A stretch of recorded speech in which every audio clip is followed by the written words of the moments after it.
Happy Halloween to all the ghosts, ghouls, and corn growers listening in to another hashtag Senator Showcase. Today we are in for a sweet Halloween treat, an interview with District 30 State Senator Roger Victory. Senator Victory represents Ottawa County in the State Senate and brings a diverse agricultural perspective and background to our legislator through his other role as owner and operator of Victory Farms, a fifth-generation specialty crop operation. Growing everything from squash to rutabaga, Senator Victory has been a continuous advocate and voice for the agricultural industry. So grab a bowl of Milky Ways, Kit Kats, and of course candy corn, dim the lights, and enjoy the video. Yeah, primary would be called a specialty crop producer. Even though we're standing in front of a cornfield, we do grow probably right around 100 acres, 200 acres of corn, given the given season. But primary, our crops are going to be winter squash, a lot of root crops, turnips, parsnips, leek, rutabaga, celery root, and then winter squash, as I mentioned earlier, is probably about 600 acres in production. And with those crops, rotation is very critical. So some of the, in our local area right here where our processing packing plant, where the main farm is located at, we do the corn crop rotation ourselves. Out in the other parts of the community, probably about 20 miles from here, is some really good sandier soils where we produce a lot of winter crops, winter squash crops. And there we work with another grower, a corn grower, and with that rotation between corn and squash, we've been very successful because it helps suppress some of the disease issues and that. So using the corn rotation along with our specialty crops have worked out pretty well. And with that, it's kind of a key to how unique of our operation. So on the Victory side of the family, was primary. My grandpa had some little few dairy cattle. Actually, his primary thing was even during the Depression. My understanding, he had an egg route in the community, the greater Grand Rapids community. So that was actually put food on the table. That generated the hard currency back in the days of the Depression. My father, after he got out of the Army, he tried to grow a few hogs, and then from there went primary to beef cattle. And with that, at one point we had, I remember, about 150 head of cattle at the operation. That was back in the mid-70s, that component. But as the area changed, more population increased, the cattle and the increasing population of one of the fastest growing townships in the state, the vegetable operation, as I came along, fit the community a little better. And with that this is where we're at today, a 1,500 acre operation with kind of a fast forward from 5 generations here in the community. So I think the key about the enjoyment of farming is the tangible component.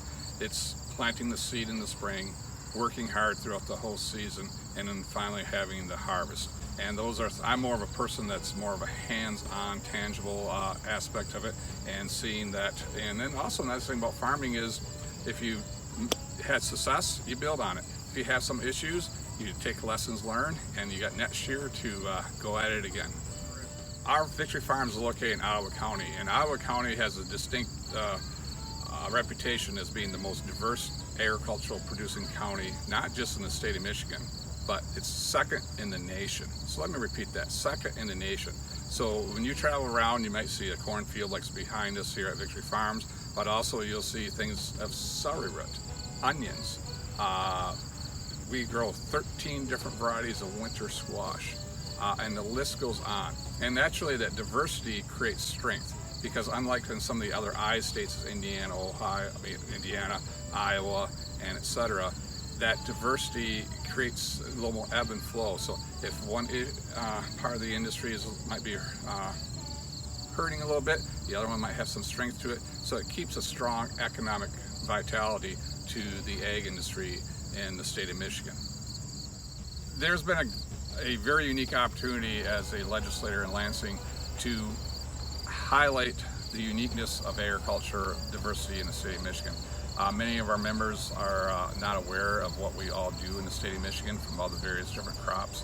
And with that, also the value added systems we have, and basically highlight how big of an economic impact Michigan has on our state. Sometimes we just look at the tourism and the manufacturing component, but remember in Michigan there's a three-prong approach to our economy: farming, manufacturing, and tourism.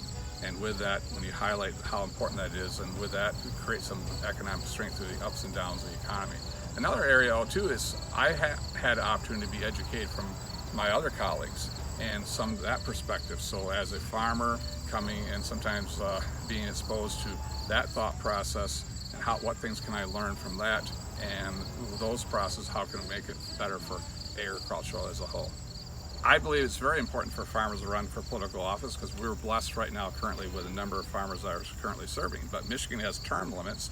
So as we enter Lansing, we're also leaving Lansing. So we can't take things for granted. So I really encourage each person out there that might be inspired to run for local office, state office, or even federal office.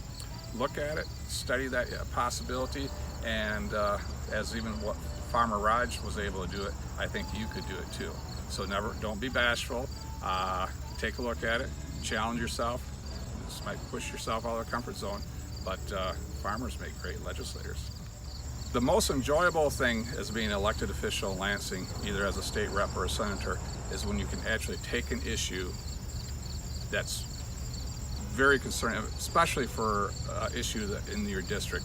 Take that issue, work that issue, and coming to a conclusion and having success. There are many different times. Sometimes, when I say an issue, sometimes the most cherished issue is a constituent that might not have a multi-client lobbyist to take that concern up. It's basically being a voice for someone that doesn't have a voice, and working hard and do the fight and getting that across the finish line. And that is amazing rewards. It's good for that individual, it's good for the district, plus you can walk with a different walk in Lansing when you can make sure you're offering a voice for those who don't have a voice.